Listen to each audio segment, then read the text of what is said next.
भ्रष्टाचार के आरोपों में घिरे नीतीश के लाडले मंत्री अशोक कुमार सन्नाटे में हैं। मीडिया के सामने आने से कतरा रहे हैं। उन्हें समझ नहीं आ रहा है कि प्रशांत किशोर के दस्तावेजी सबूतों और बैंक अकाउंट के डिटेल के आधार पर लगाए गए आरोपों का क्या जवाब दें, कैसे जवाब दें। प्रशांत किशोर ने अपनी प्रेस कॉन्फ्रेंस में 2 दिन पहले जिस तरह से करोड़ों के ट्रांजैक्शन के डिटेल दिए हैं, वो अपने आप में एक बड़ा खुलासा है। ऐसा खुलासा जिसकी जांच हो जाए तो अशोक चौधरी और उनके परिवार का बचना मुश्किल होगा, ऐसा प्रशांत किशोर कह रहे हैं। प्रशांत किशोर की इस प्रेस कॉन्फ्रेंस के बाद बिहार की राजनीति में हड़कंप मचा है। आगे किसका नंबर आने वाला है, यह पता नहीं। एनडीए सरकार में बैठे मंत्रियों में घबराहट है कि पता नहीं कब किसकी फाइल लेकर प्रशांत किशोर मीडिया के सामने आ जाएं।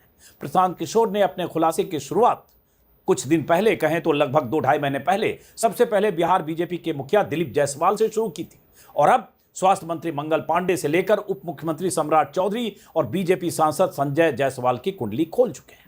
इतना कुछ होने के बाद भी बिहार बीजेपी के दिग्गजों की बोलती बंद है।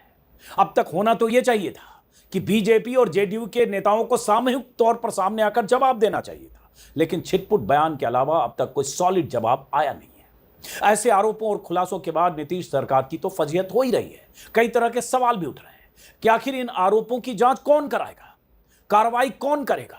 नीतीश कुमार के लिए भी कहा जा रहा है कि ऐसा नहीं हो सकता कि बतौर मुख्यमंत्री आप ईमानदार नेता की छवि का तमगा उठकर बैठे रहें और आपकी सरकार के किसी मंत्री या उप मुख्यमंत्री पर आरोप लगें, आपके करीबी मंत्री पर करोड़ों की हेरा फेरी के आरोप लगते रहें।